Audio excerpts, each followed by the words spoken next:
He hasn't entered this room since he changed and was influenced. So I think all of this is important and probably symbolic. Let's see.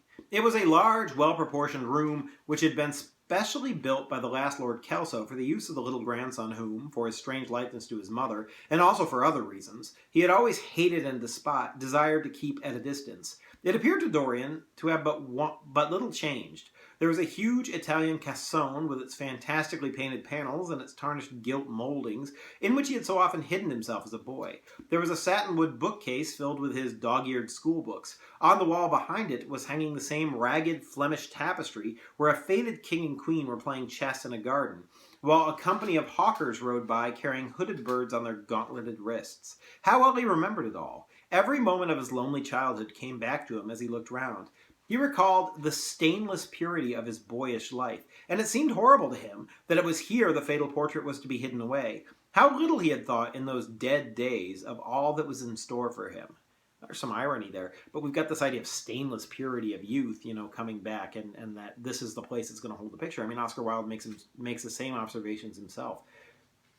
But there was no other place in the house so secure from prying eyes as this. He had the key, and no one else could enter it. Beneath its purple pall, the face painted on the canvas could grow bestial, sodden and unclean. What did it matter? No one could see it. He himself would not see it. Why should he watch the hideous corruption of his soul? He kept his youth. That was enough. And besides, might not his nature grow finer after all? There was no reason that the future should be so full of shame. Some love might come across his life and purify him, and shield him from those sins that seemed to be already stirring in spirit and in flesh. Those curious, unpictured sins whose very mystery lent them their subtlety and their charm.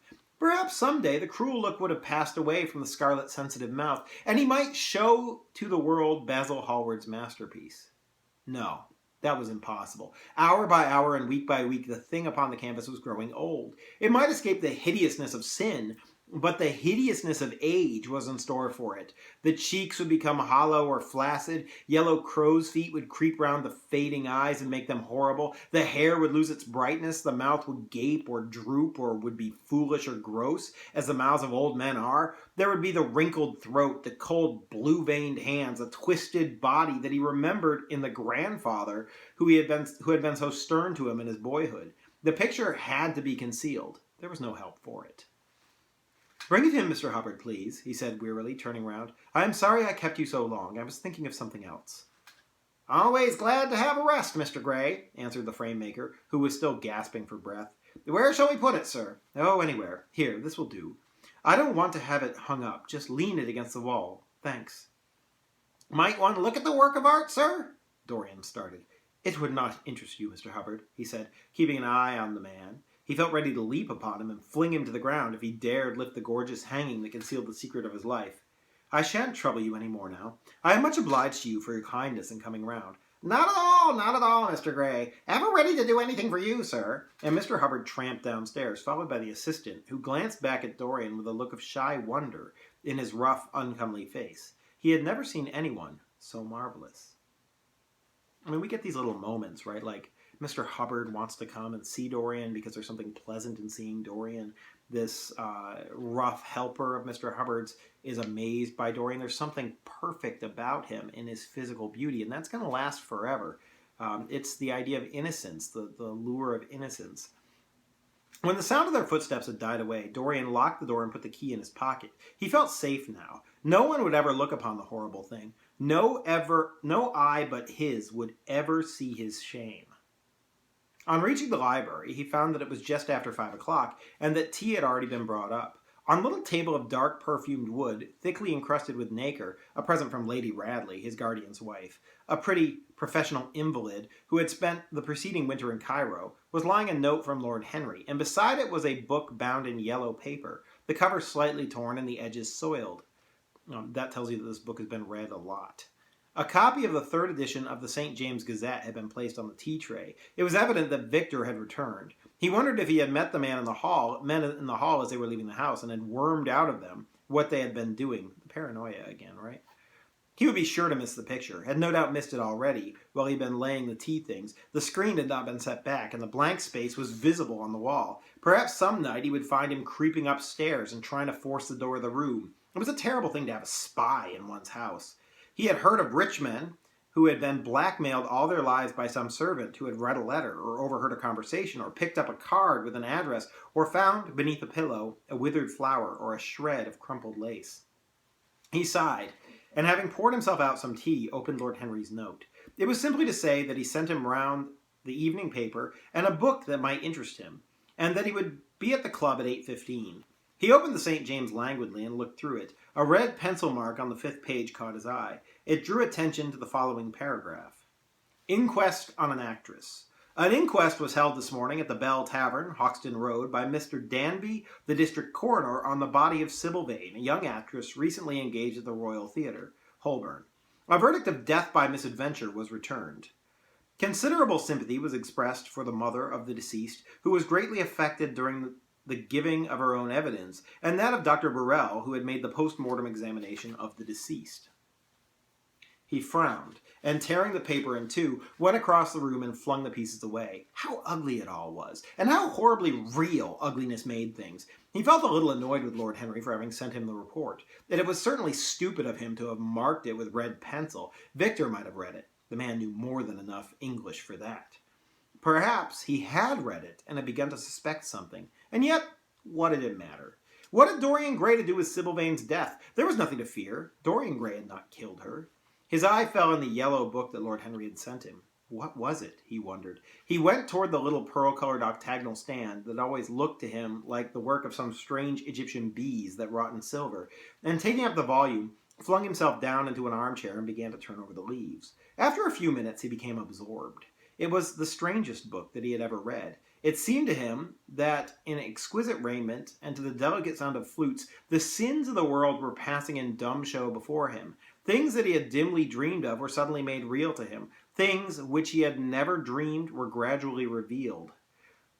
It was a novel without a plot and with only one character, being indeed simply a psychological study of a certain young Parisian who spent his life in trying to realize in the 19th century all the passions and modes of thought that belonged to every century except his own, and to sum up, as it were, in himself the various moods through which the world spirit had ever passed, loving for their mere artificiality those renunciations that men have unwisely called virtue, as much as those natural rebellions that the wise men still call sin. The style in which it was written was that curious jeweled style, vivid and obscure at once, full of jargon and archaisms, of technical expressions and elaborate paraphrases that characterizes the work of some of the finest artists of the French school of symbolists. There were in it metaphors as monstrous as orchids and as subtle in color. The life of the senses was described in terms of mystical philosophy. One hardly knew at times whether one was reading the spiritual ecstasies of some medieval saint or the morbid confessions of a modern sinner. It was a poisonous book. The heavy odor of incense seemed to cling about its pages and to trouble the brain. The mere cadence of the sentences, the subtle monotony of their music, so filled as it was of complex refrains and movements elaborately repeated, produced in the mind of the lad, as he passed from chapter to chapter, a form of reverie, a malady of dreaming that made him unconscious of the falling day and the creeping shadows. Pause. Well, we've got this book that suddenly appears, and this book seems very important. It's going to be important throughout the rest of the story, certainly. The first thing you want to do as a reader is think back to chapter 2, where Lord Henry said he was going to make Dorian premature, and that art could have that effect on people, make them sort of understand the world before they're old enough to understand the world. And he said the art of literature primarily does that, and that there was a book that influenced him when he was 16 and changed his character. Obviously, I think this is that book, the book that Lord Henry sends to Dorian, clearly influencing him. I think it's also interesting because I think Dorian clearly sees his own life reflected in the pages of the book. Not only the life that he's led up to this point, but the life that he intends to lead for the future. So he sees a commonality between himself and the protagonist of the book. Nobody really knows what book this is. It's never named. People who have studied this think it's a book that's translated. The title translated would be Against Nature or Against the Grain, sort of a decadent novel by the French author. It says Joris Karl Poissamens. I haven't read that, but there's lots of other theories out there too. There's a theory that it's actually a reference to the works of the Marquis de Sade, who is the guy from whom we get the term sadistic. There's also a speculation that it may be a paradoxical reference to this book itself and how it may have an influence on its readers. So there's a lot of possibilities that come out of what this book is, and we'll never know for sure. But clearly it has a strong influence on Dorian Gray. It's a work of art, another work of art, art of literature as opposed to the art of pictures. But there's also a lot of musical imagery in here, which goes along with Satan and the angel of music business that we talked about earlier. It's got refrains and monotony and music and repeated, and it creates this reverie in him, this sort of meditative spirit. It also smells like incense, and it has an effect like opium, making him sort of asleep. And so we do a lot of things, or Oscar Wilde does a lot of things with this book. Anyway, I'm gonna finish the chapter here. It was almost 9 o'clock before he reached the club, where he found Lord Henry sitting alone in the morning room, looking very much bored. Oh, I skipped a paragraph. Rewind. Cloudless and pierced by one solitary star, the copper-green sky gleamed through the windows. He read on by its wan light till he could read no more. Then, after his valet had reminded him several times of the lateness of the hour, he got up and, going to the next room, placed the book on the little Florentine table that always stood at his bedside, and began to dress for dinner. It was almost 9 o'clock before he reached the club, where he found Lord Henry sitting alone in the morning room, looking very much bored. "I'm sorry, Harry," he cried, "but it really is entirely your fault. That book you sent me so fascinated me that I forgot how the time was going."